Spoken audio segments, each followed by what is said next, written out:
Okay, good morning to everyone.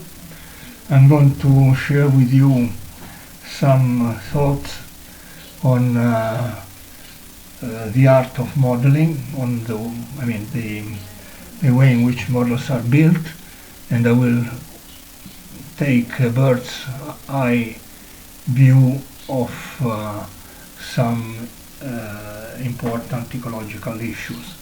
I am sorry that I cannot be in Rota this year, but I decided to contribute anyway with this recording.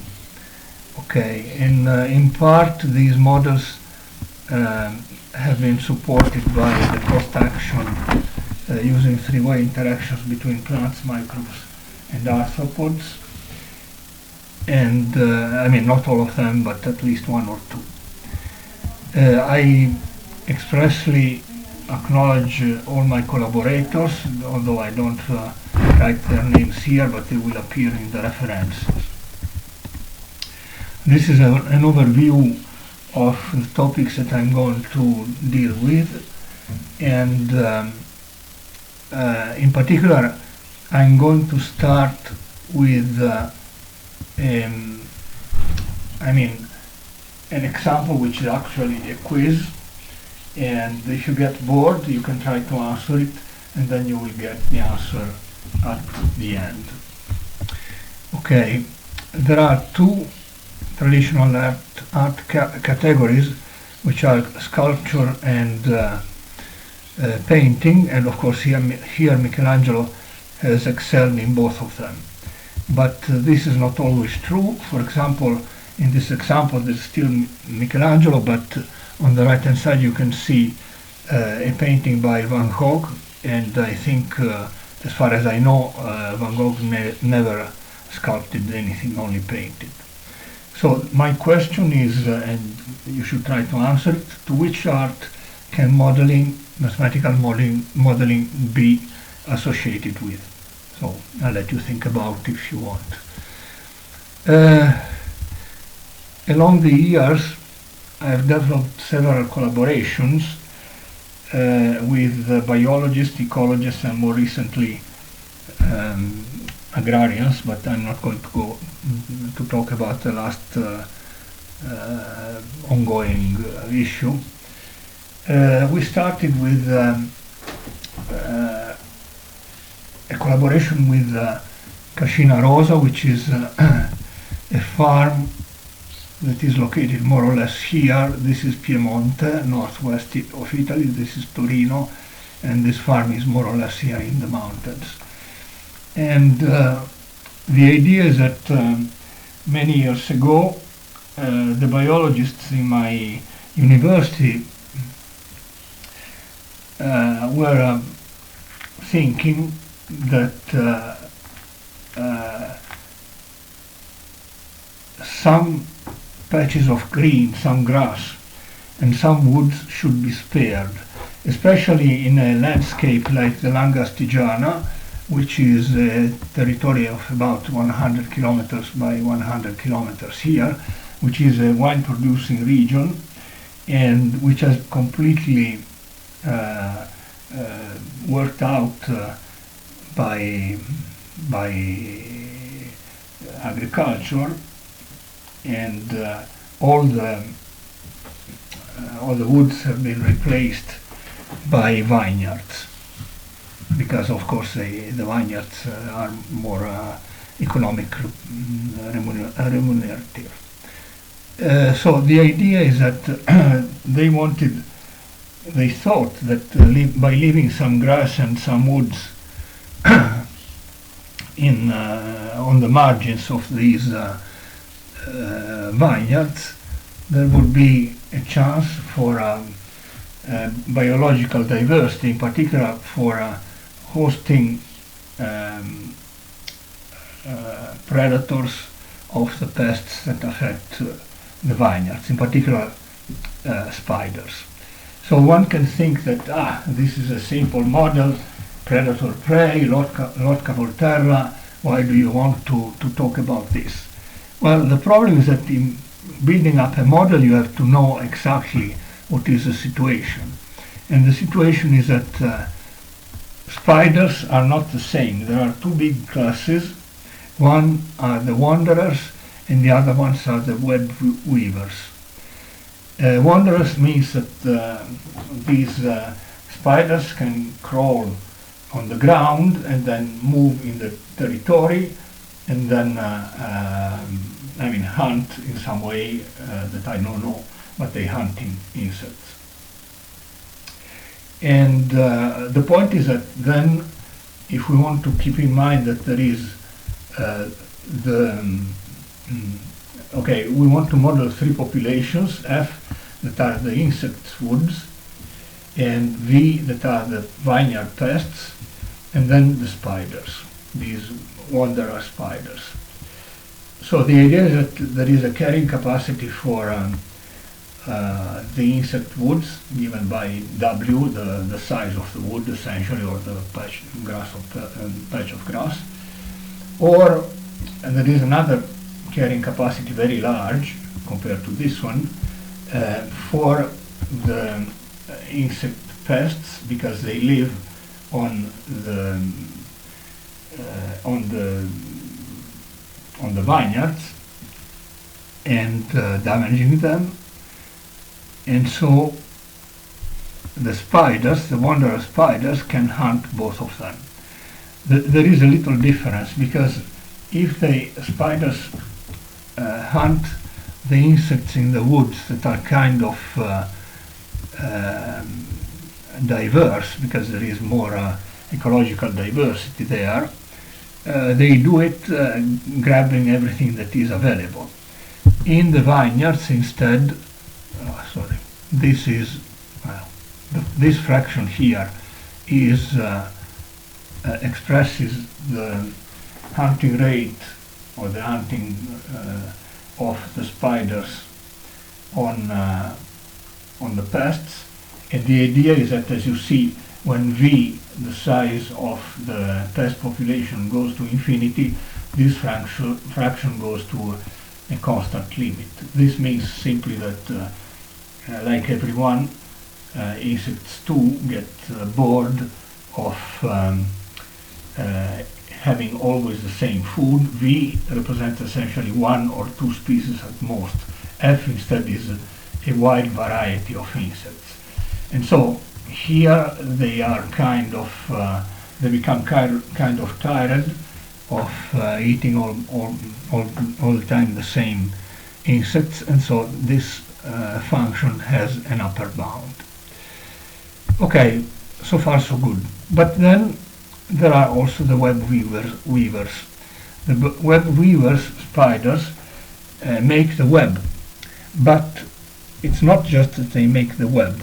In their lifetime, once in their lifetime, they release a thread with which they produce the web, and the wind picks up this thread and takes the spider far away from its current position. So the point is that there is a migration, probably early in the stage of the life of the web weavers, that changes their position in the landscape. Now, here we have to model four populations, because there is the population of the insects in the wood, the pests in the vineyards, more or less with the same expressions as before. Then there are the spiders that live in the woods and the spiders that live in the vineyards. When I say live, it means that they have been already subjected to this ballooning phenomenon, so they have already been transported to the new territory, and then after that they live there all the time. So they can hunt only the insects that are present here in the woods and here in the vineyards. The question is how to model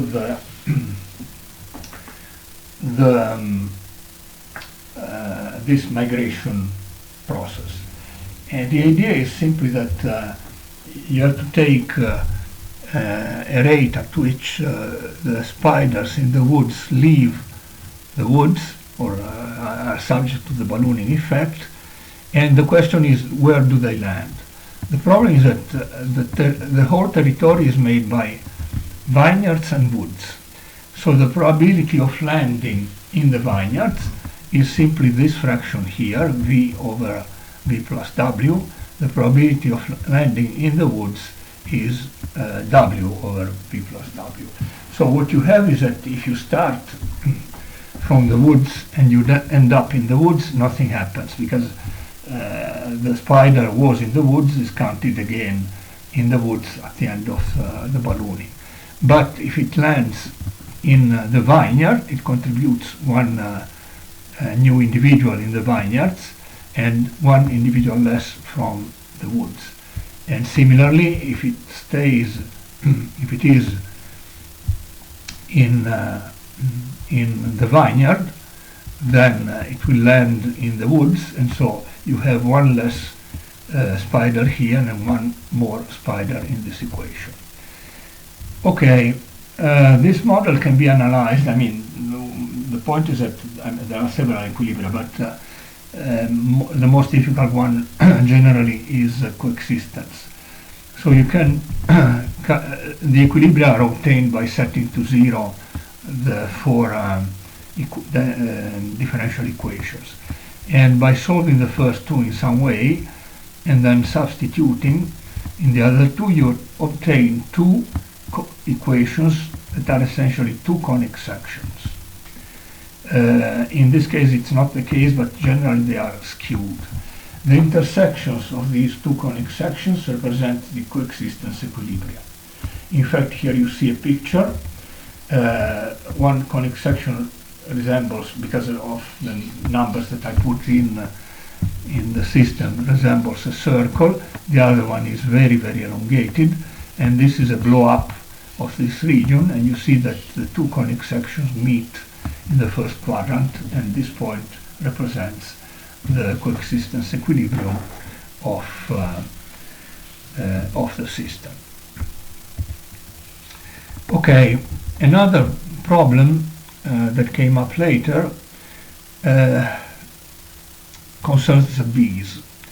The bees in very recent years have been subjected to what is called a beehive syndrome, for which all the bees in a beehive die. So there are tens of thousands of bees that die in the farm, and this is caused mainly by the importation, I mean not wanted of course, but the importation of a mite, which is this insect here, that essentially sticks here as well to the skin of the bee, reproduces in the brood, and then it carries viruses, and these viruses, for instance, cause the bees to die because they prevent the wings to develop.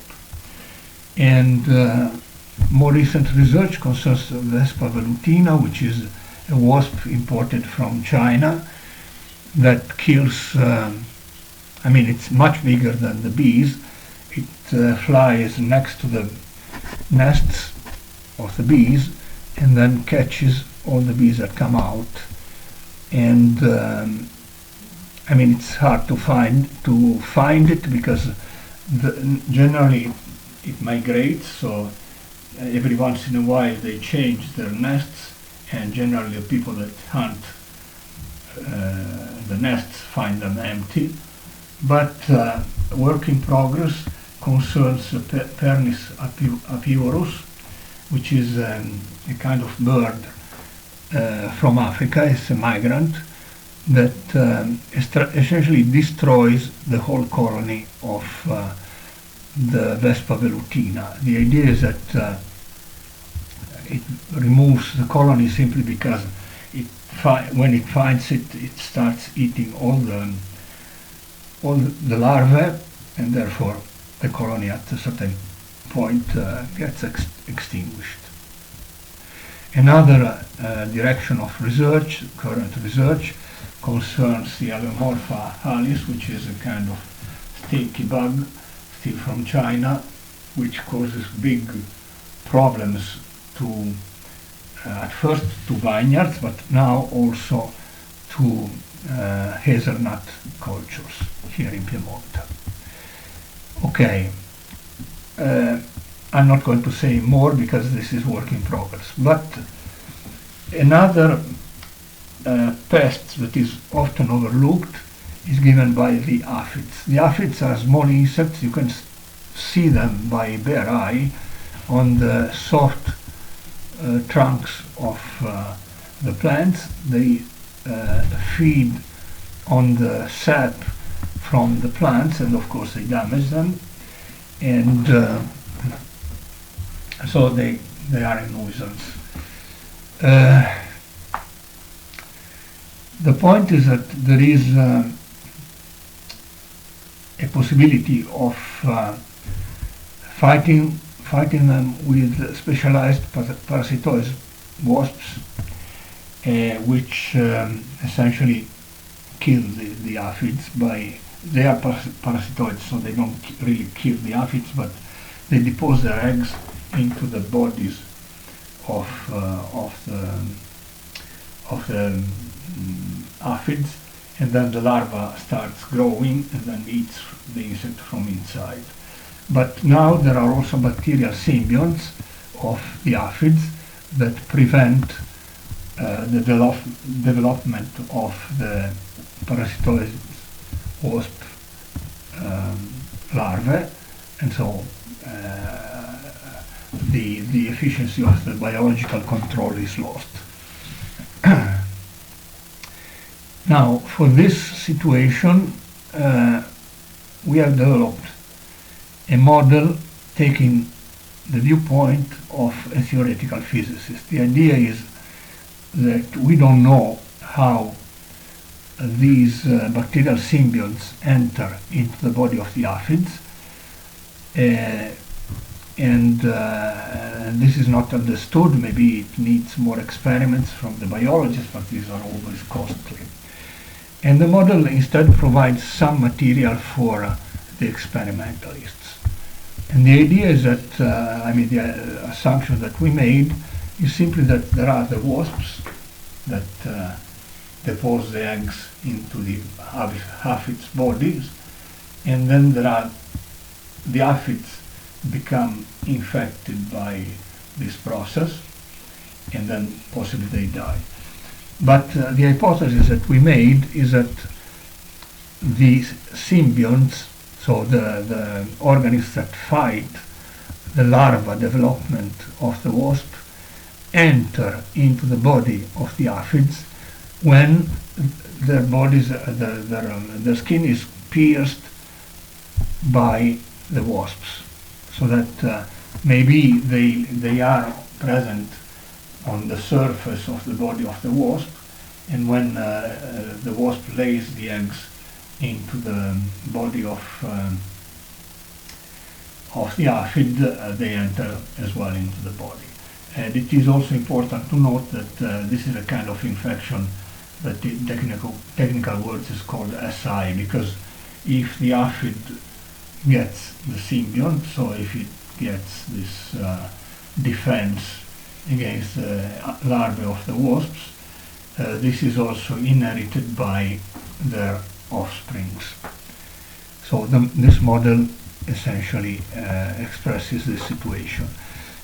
We have not considered the predators in this model of the aphids. We did it in another model which is much more complicated, which I don't report it here. Here there are the equilibria on all these models. This is the only table probably that I'm showing. So these are the list of the equilibria. There are the feasibility conditions, there are the stability conditions, and sometimes I think you can see that this condition is the opposite of this one. So essentially this means that there is a transcritical bifurcation for which the infected aphids enter into the system when B exceeds mu. B is their reproductive rate, and mu is their mortality. Okay, so the idea, okay, I'm not going to go over all this, but the point is that to try to fight the aphids, we need a large population of parasitoid wasps, but also essentially it is not possible just by one species of parasitoids to fight these pests. It is important to use integrated pest management, which means more than one parasitoid. Another situation has been developed thanks to the cost action with some colleagues. This one as well was due to the cost action with Shannon Zetinska, which is now in Liverpool. But this has been, who is a biologist. Here it is a collaboration with the biologists in Bragança in Portugal. And the idea is that there, of course, the main culture is represented by the olive tree, like in some regions in Italy, but they are affected by the olive moth, which is a pest, and there is a chain of parasitoids that act on M, so Elasmus flabellatus, Aeginiaspis fucicollis, and the spiders. Yes. And the idea is that in this model we don't even model there is no equations for the olive trees, because the point is that if there are many moths, it is bad for the trees. If there are not so many moths, it means that the trees thrive well. So you have an interaction. So the spiders eat everything. So these are the rewards that they get from eating the Aeginiaspis, the parasitoid A, and the moth. But the other two are parasitoids. The Aeginiaspis, the Elasmus is not does not feed only on the Aeginiaspis and the moth, but it has also some other resources expressed by this logistic term. Instead, the Aeginiaspis is a parasitoid that lives only on the moth. So the idea is that if the moth disappears, then there is no way of the Aeginiaspis to survive, because you see that this is the only positive term and everything else kills, drives down the population of Aeginiaspis. And again, there is another table in which mainly, there are many equilibria. There are feasibility conditions that are known. I simply write sufficient because they are in some cases involved. And for the stability, mostly of these all of them, of the conditions are expressed by Routh-Hurwitz conditions, which I don't write explicitly. But in this model it is very much interesting. Okay, here there are some simulations for which, for example, the moth dies out, or the populations oscillate, But the most important and interesting thing is that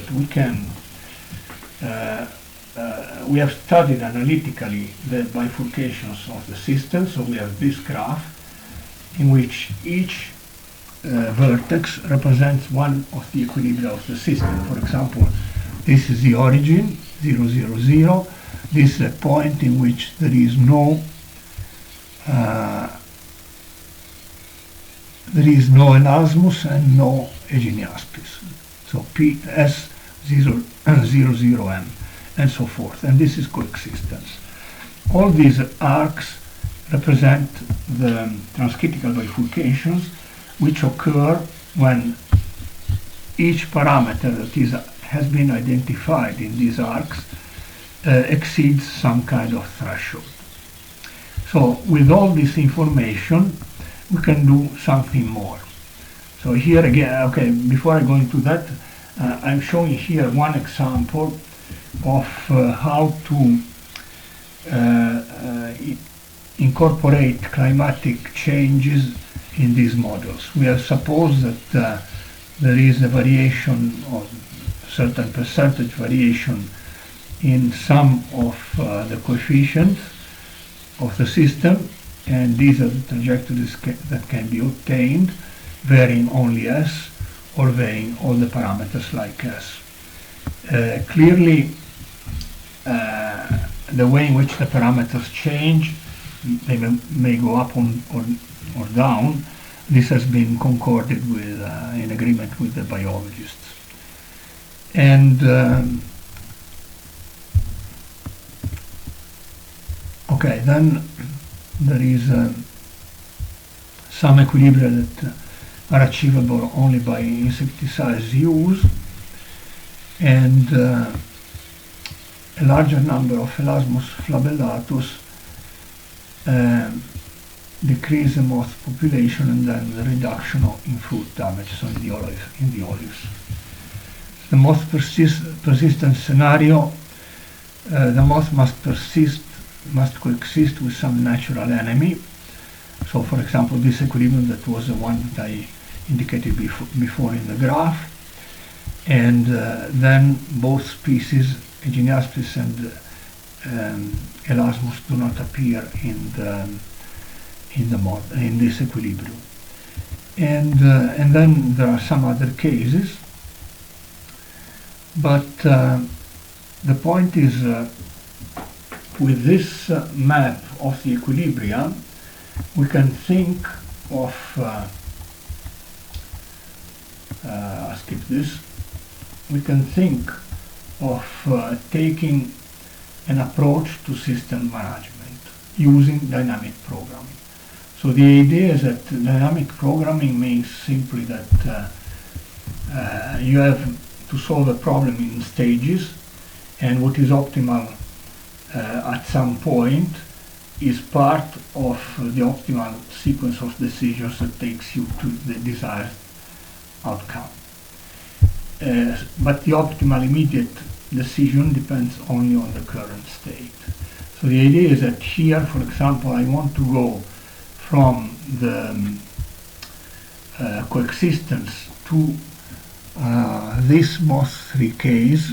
So there is no moth and no Aeginiaspis, because it is Aeginiaspis feeds on the moth. And of course the graph is, I mean, it's not really, there is a one-to-one map, but between the arcs and the vertices, but the origin is here, and this point, the coexistence is here, and this point is here. And the idea is that you can see that what apparently seems to be the shortest path, so go from here to this point and then to this point, does not really occur in practice, because that depends on the value of the system parameters.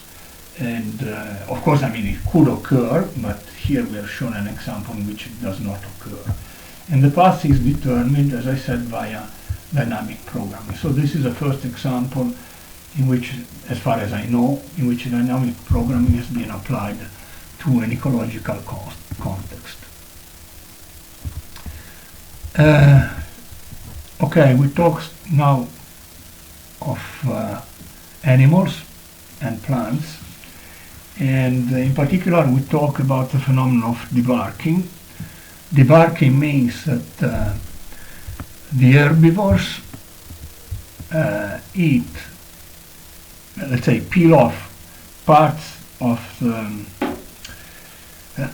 the skin of the trees, the bark of the trees, when they are in need, In this, of course, they don't get very much food, but the trees suffer very much and may actually die. So in this model, essentially, there is the herbivores that are predators, and then there is grass and trees that compete in the sense that herbivores may eat grass or trees. In general, they eat grass all the time, but if grass is little, this term essentially vanishes. This term vanishes, and then there is only this term that is considered, and then the trees suffer of this.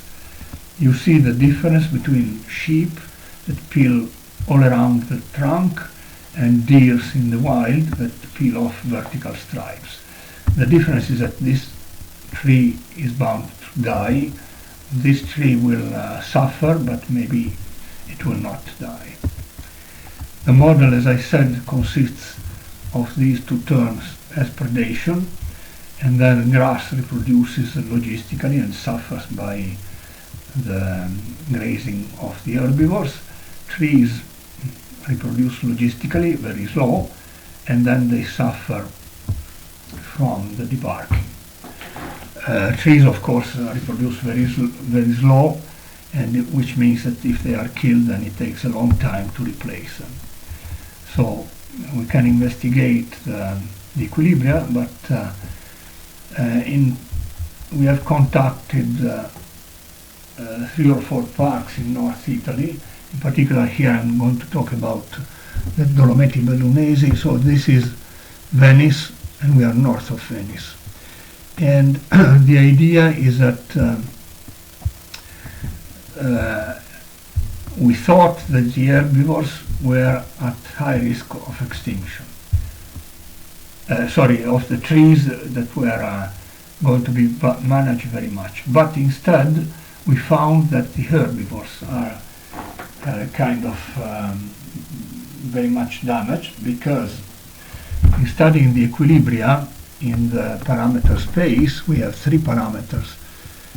So we have herbivores, so the height is size of the herbivore population, E and mu, so mu is mortality, is transformation of nourishment into herbivores biomass, and the current position of the system for the herbivores is here.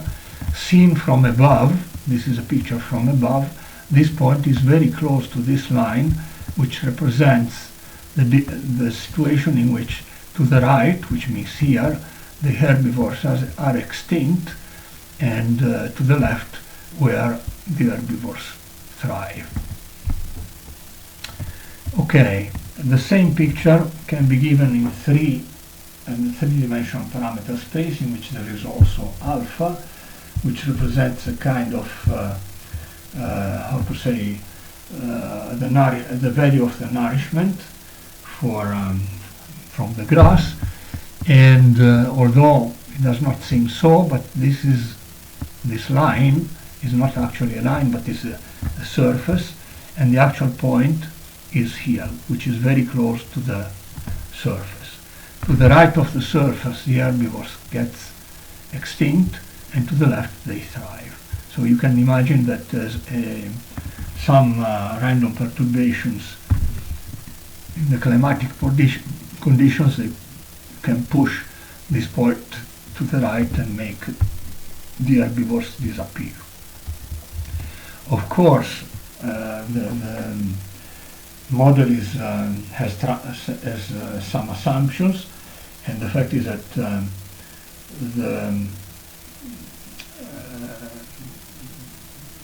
for example, there is no consideration of the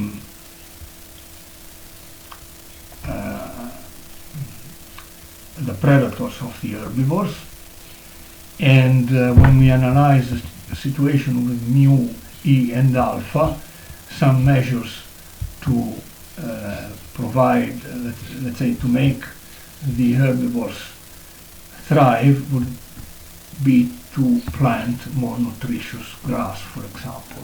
It is hard to work on E because that is an intrinsic parameter, so how much of the grass is turned into herbivores population, and mu is the mortality, which depends on the climatic conditions, especially in the winter. Okay, then we go to invasive animal species. This research has been prompted by a colleague here in Torino, biologist colleague Sandro Bertolino, because they got some data, field data, and they were trying to interpret them. So the idea is that there are interactions between ecological species. They are interference, mainly exploitation, which is an indirect negative interaction, and these are really real competitions. But then there is a third competition, which is called apparent competition, which exists only when there is a third species among the two, in addition to the two, that predates on another trophic level on the species that are under consideration. So the example is the eastern cottontail, which is a rabbit, small rabbit, the European hare, which is a large hare, which is native in Italy, and the fox. And the data are like this. So when the cottontail population is small, the hare is positively related to the foxes. The two populations are positively related. When the cottontails invade, finally the situation reverses. So the idea is that the more foxes there are here, the less hares will survive. And I mean, intuitively, this is because the cottontails provide additional food for the foxes. Of course, I mean, this is after the investigation, but the idea is that cottontails provide additional food for the foxes, so the fox population grows, and if it grows, even though it eats a little bit of the hares, because it is a large population, ultimately it will be, the hares will be wiped out. So V is foxes, S is the cottontail, and L is lepus, the hare. And the important point is in this model is that there is no direct competition between the cottontails and the hares, because they occupy different ecological niches. I asked several times the biologists, and they stressed this fact. So there is no direct competition in the equations as well. And here you see a simulation for bifurcations. B is the hunting rate of foxes on hares. So when it is small, you have coexistence. When it gets larger, the hares disappear. You have only cottontails and hares.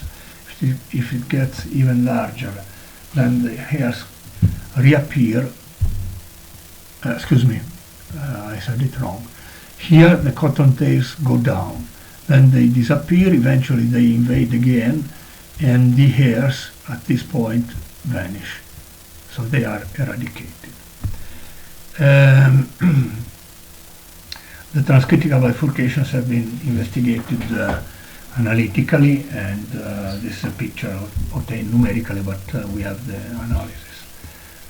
It is the same situation here, because the foxes are the red ones, the cottontails are the blue, and then you see that the larger the cottontail population is, the lower the population of hares, and therefore they are wiped out. This is a blow-up of this initial situation here. And this, while this bifurcation diagram, this is a time series, so they would be wiped out very, very shortly. Of course, I mean, these pictures have been obtained by giving to the parameters one number, but it is better to try several situations. So the idea is that all the parameters have been assigned, I think, I don't know if it is 200 or 500 random values in a certain range, and then the outcome has been recorded. So all these dots are the outcomes, the steady states of the system, and then the red line is the regression. So you see that for low values of cottontails you have a positive slope that goes down, ultimately it is a negative slope. So this mimics exactly the data found in the field. These. Okay, native and invasive hares, second situation. So there are also invasive hares, not cottontails, hares, and this problem has been brought to my attention by another colleague, biologist.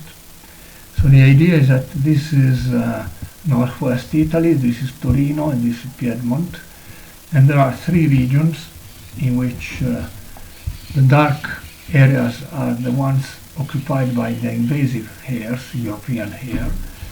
The shaded area give rise to a hybrid species, because the mountain hare which lives here in the mountains is the native hare, but the two species can breed with each other and give rise to this hybrid species. So the idea is that we have to go back to handle this situation, because this is the common predator-prey model with specialist predators. They die if the prey are not present. The prey always thrive at carrying capacity if the predators are absent. And by reformulating the model, in introducing this parameter, one can see that if theta is smaller than 1, then the situation is that the prey thrive here. If theta is larger than 1, the predators invade, which is this point here. However, I'm making a step back and decide to talk about a model in which the prey could gather together and live in a herd. And the idea is that in such a case, the predator that sees a herd does not hunt the whole herd on a one-to-one basis, like if the prey were alone, but it seeks a prey among the ones that he can see, that he can spot, and those are on the perimeter of the herd. So this could be expressed by the square root of the total population of the prey. And so the model gets modified like this. We don't have any more R, but we have square root of R. And in this case there is this parameter, and again this parameter discriminates between the fact that only the prey thrive or there is coexistence. But the new model settles at a different equilibrium than the classical one. Classical is this one. A further situation is that there is a loss of uniqueness on the f-axis because the square root has a singularity, and therefore the trajectories that lie above a certain curve, which is here it is how to say, the blue curve is made so that we can see what happens, but it's not like this. It is more close, much more closer to the vertical axis. But the trajectories that start in this region will cross the vertical axis and ultimately get to an equilibrium point here, which is not biologically feasible. This means simply that they hit this axis, and then biologically you have to follow the axis and go to the origin. If you are below, then the trajectories remain in the first quadrant. This is an example of extinction in finite time, which is a kind of interesting situation, although, as I said, it is due to a mathematical drawback. So we can summarize the model behavior in terms of the parameter rho. You have the Prenon equilibrium for rho less than 1. You have asymptotically stable equilibrium, coexistence equilibrium if rho is between 1 and 3. At rho equal to 3 there is a Hopf bifurcation, while here there is a transcritical bifurcation at rho equal to 1.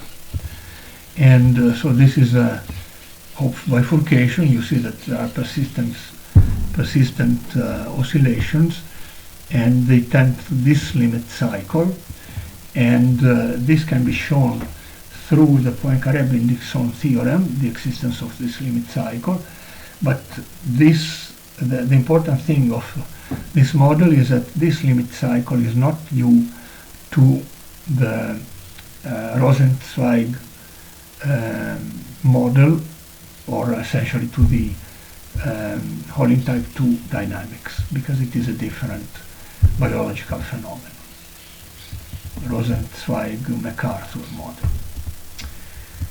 So we can go back to the hares in Piedmont, and now you have the hares, European hares that are invasive, that compete with the mountain hare, with this term, compete with the hybrid hares here. The mountain hare that compete with the European hare and compete also with the hybrid hares, but they do it only on the portion of the perimeter of their domain. Okay, so you have the square root for E and the square root of M for M, because both of them occupy essentially two-dimensional territory.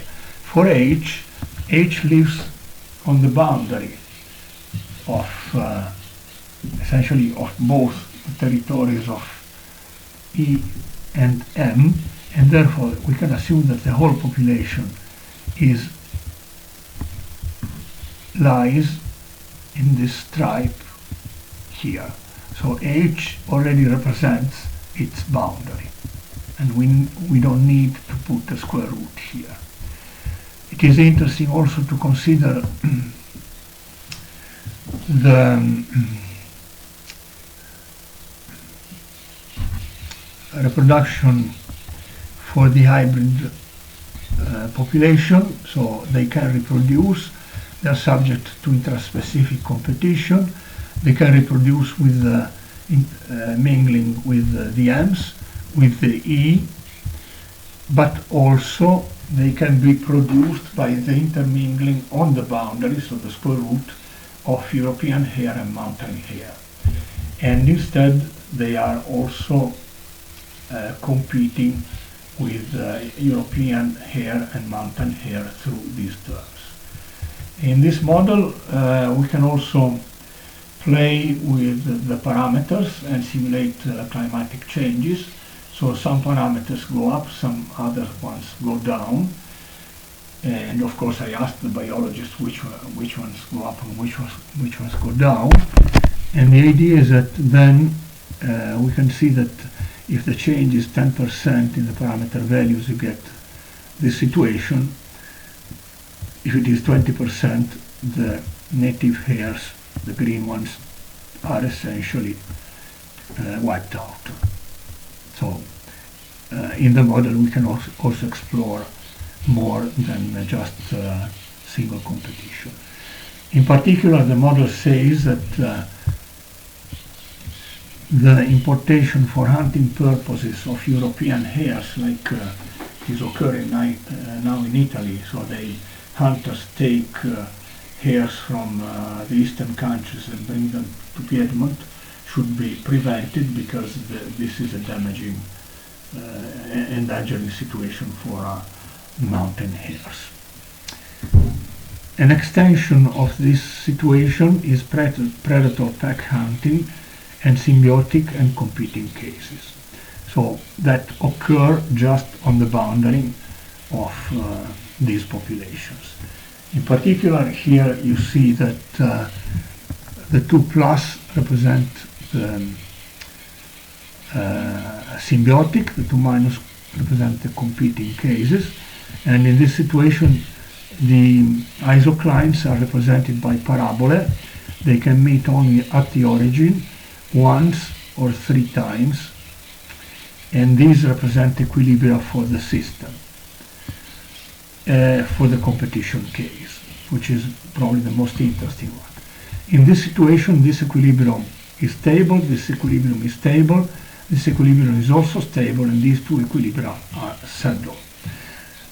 So the idea is that in this case we don't have bistability, which is what classical competing models predict. So either one competing population thrives and the other one dies out, or the other one thrives and the former dies out. But you can also have coexistence, and this is shown by simulations. You have one equilibrium here. The equilibrium here is at the origin. You have one equilibrium here, one equilibrium here. So the competition, like in the classical case, but then you have one equilibrium here, one here, and then coexistence, so tristability. And so competitive exclusion may not hold in the case of herding competing populations. Why is it so? Simply because, okay, I don't show it here, but for symbiotic populations, one can see also that the benefit the symbiotic population get is smaller than when they gather together in herds, is smaller than in the classical case. And the idea is simply that when you consider herds, the interactions among the 2 populations occurs only on the boundary, so it involves less individuals, and so if they get damaged, the whole population thrives, but is not completely damaged. If they are symbionts, the symbiosis is not so strong as in the classical case, and so for competing populations, herding competing population, both populations gain in size, and for symbiotic herding populations, both populations are smaller than in the classical case. In this context, it is also interesting to consider a disease. So in this case we have a theoretical model in which there are the healthy prey S, the infected prey I, and the predators. And the idea is that the predators hunt the prey on the boundary. So this is a fraction of total prey over the number of prey healthy prey over the whole prey on the boundary. This is a standard transmission rate between S and I, and this is similarly the predation of the infected over the whole boundary population. Now, in this model, because of the presence of the square roots, I attempted to eliminate these singularities. So, through a series of transformations, we end up with a variable a, which is simply s over s plus I, this fraction here, which means a is a fraction of healthy prey over the total prey population. U is the ratio of p over t. So p is the predators per prey individuals on the boundary, and t are the prey individuals on the boundary. In this formulation, there are no singularities, but the system now becomes a fourth order system, so it is much more complicated to analyze. But it is interesting to see that the reformulation leads to variables that have a meaning. There is a bifurcation diagram for which initially you have no u's. U is the predators over t, so no u's. Here there are no predators, then the predators invade, so we have coexistence, and then finally the system starts oscillating. Another situation in which the disease actually exists in real life is for squirrels. Gray squirrels are slowly replacing the red squirrels that are native in Europe. In the UK, they were imported expressly at the end of the 19th century, and now essentially they thrive everywhere in the island. In Italy, they were imported and escaped accidentally after the World War II, and now they are replacing the red squirrels, at least in northern Italy. So in this case, the point is that the gray squirrels carry a virus which kills very fast the red squirrels. So they not only compete for resources, but this virus is lethal for the red squirrels. A way of fighting the situation is given by the predators that are the pine martens, because the pine martens can hunt both types of squirrels, but the red ones are smaller, so they can find refuge on the tips of branches, while the gray squirrels are heavier, and so when they attempt to do something like that, they fall and die. And this is a situation in which you can see that so the surface represents the equilibria of gray, red, infected, and infected red squirrels and martens. And you can see that the red squirrels thrive only if the parameter u is in this range of 4 small values of the parameter s. There are many other situations that can be drawn. I reported only one of them. The height of the surface represents the equilibrium value of the population.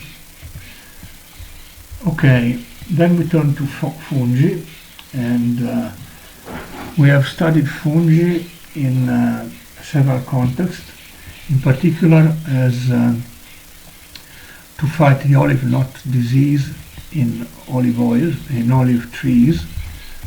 So this is the Epicoccum nigrum here on the right, which is a good fungus, and this is the olive knot which is produced by pathogenic bacterium PSV. So in this case, I'm only describing the model very briefly to underline that there is a model in which there are predator-prey features, the red ones, here, here, here, here, and here. Of course, these are healthy branches. These are infected branches, so with the galls. Then there is a bacterium which is hampering the branches, and this is N, which is Epicoccus nigrum, which is beneficial. Then there is a symbiosis between the Epicoccus nigrum and the tree, and the Epicoccus nigrum is also, as I said, is a predator of the bacterium, and then the infection is caused by the bacterium over the branches.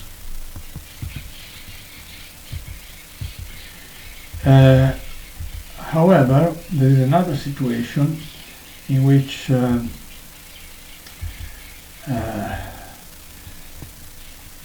in the tree there are philosphere microorganisms that could be actually are beneficial for the tree, and in fact they are important because their molecules can be hopefully synthesized in the laboratory and then used in the cultures.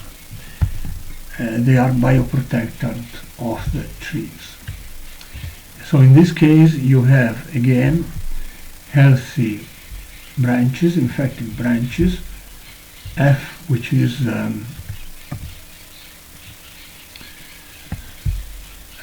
bad fungi. F is a pathogenic filamentous fungi, and G is a philosphere mechanism. There is a difference between this model and the other one. The model in the other model, the galls kill the branch but remain on the tree. Here, the bad fungi, S and I are the leaves, healthy leaves, and the infected leaves, fungi infected leaves. So the point is that again there is standard ways of considering, predation or the action, the bad action of the filamentous fungi, and this is the mortality of the infected leaves. But in this case, the point is that when the leaves are infected and die, they fall out. So they are not present in the model anymore. And in dying, they carry with them also what they have on them. So the point is that they carry with them the average value of the filamentous fungi, and when in this term that is a logistic term, which is a negative term, but also here when this is natural, this is disease related mortality. And also the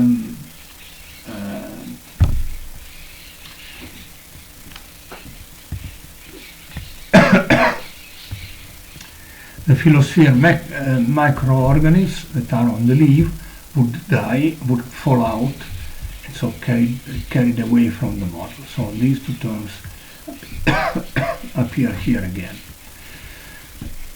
The F average is the bad filamentous fungi over the leaves, and this is a content of the philosphere mechanisms over the whole leaves population. So there is a difference between the two models, and this is important to be remarked, because otherwise you write models that are meaningless. We have also studied the model for water purification.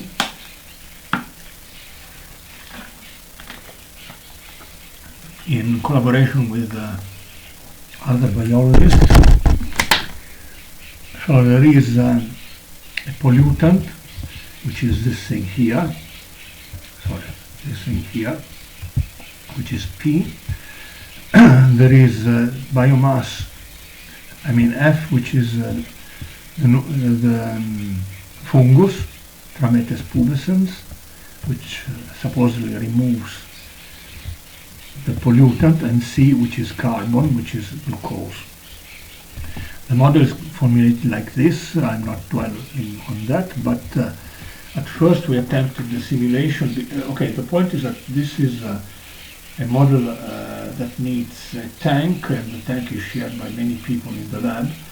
So at first they tried to use the tank with all these variables, but then it didn't work out very well because there are too little data points and too many parameters, and the referee suggested to break the simulations into 3 parts. So no glucose in line A, no pollutant in line B, and then the full situation in line C. So the idea is that the pollutant is not toxic to the fungus, and we gained also some insight because from the experiments we could not only determine the parameters in one situation, that are related to that situation via an optimization program, but also to derive some other information from the behavior of the model. So for example, the conversion coefficient. In line B, we did something similar, and then using this information in line C, the number of parameters was much reduced, and then it was possible to get better results. This is the situation after the 1 week of experiments. You see that the pollutant is removed, the carbon is eaten up, and the fungi thrive. A glimpse on climatic changes. A colleague of mine has investigated oxygen production, primary oxygen production mainly in the ocean, because the oceans cover 3/4 of the Earth's surface, and phytoplankton there produces oxygen as plants do on the Earth. It is found that there is a surface, narrow surface, in which we are, in which this is a current situation, and if the oxygen production rate and the phytoplankton growth rate change with the climatic conditions, this point could move downwards, and if it does not too much, this is still okay, upwards, and it remains in this tongue, it is still okay, but if it goes left or right, northwest or south, northeast or southwest, this is dangerous, because this means extinction of life on Earth by choking, because there is no more oxygen production. And southwest does not give any warning signals. In this situation, there could be warning signals like changes in, let's say, preceded by phenomena that are big spatiotemporal oscillations. Ecological hysteresis is another thing for which we think linearly, but if this represents the ice cap on Greenland, we are more or less in this situation. If the temperature goes up, which is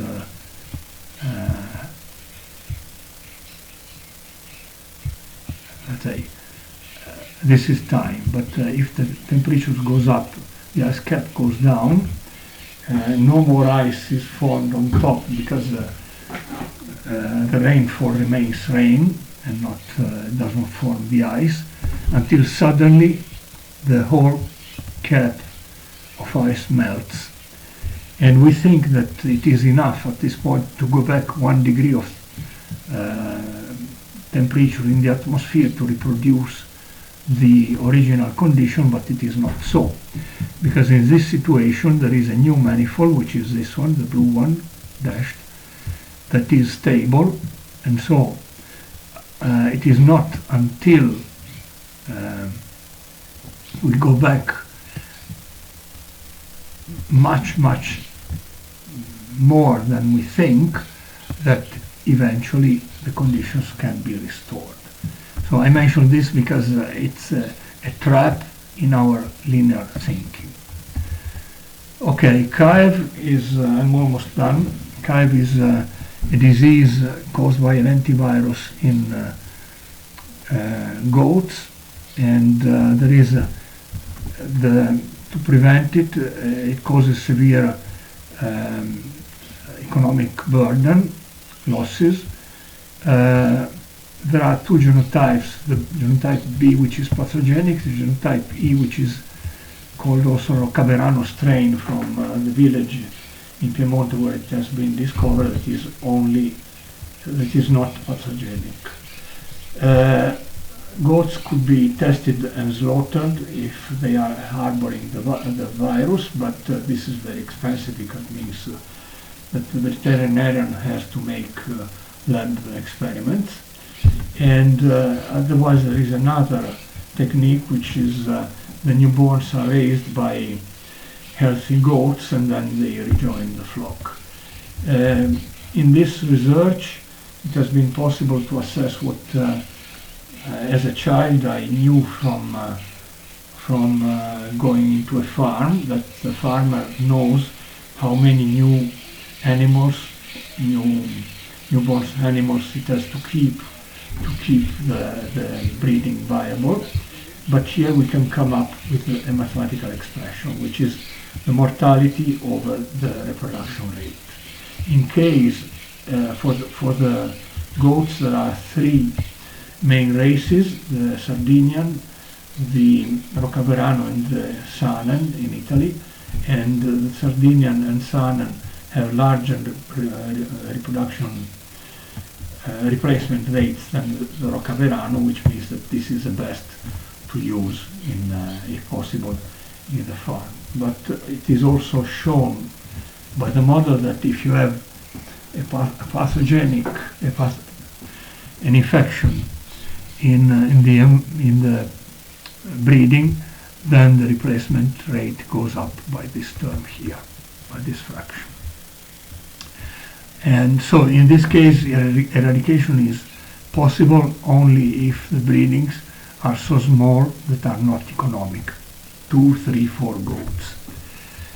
Then we have made another model for genotype E, in which the replacement rate is the same as if the farm were not infected by anything. And then the model for both genotypes shows that a transition between several equilibria.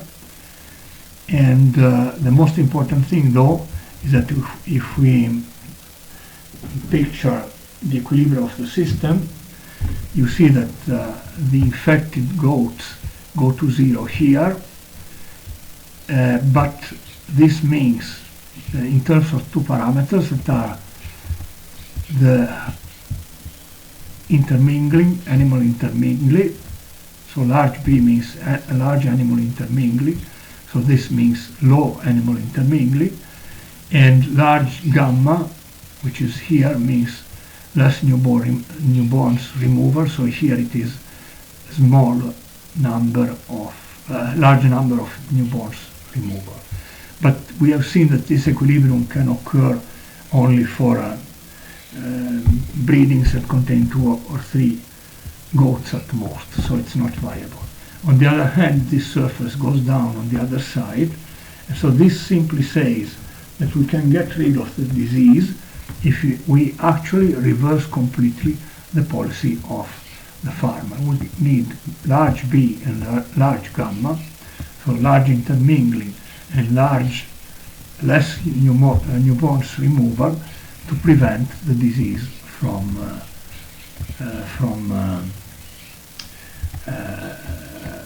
or to remove the disease. In fact, this represents the number of goats that are infected by the genotype E, which is not pathogenic, so they are replacing the other ones. And so this is a model in which we have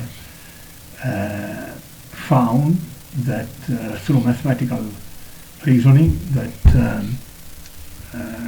the actual policy of the farmers is not optimal, should be reversed. Okay, the answer to quiz. Sculpture is the art of taking away. Painting is the art of adding on.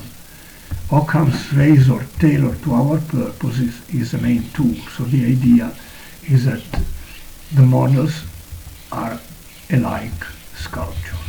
Thank you for your attention and sorry for the extra time.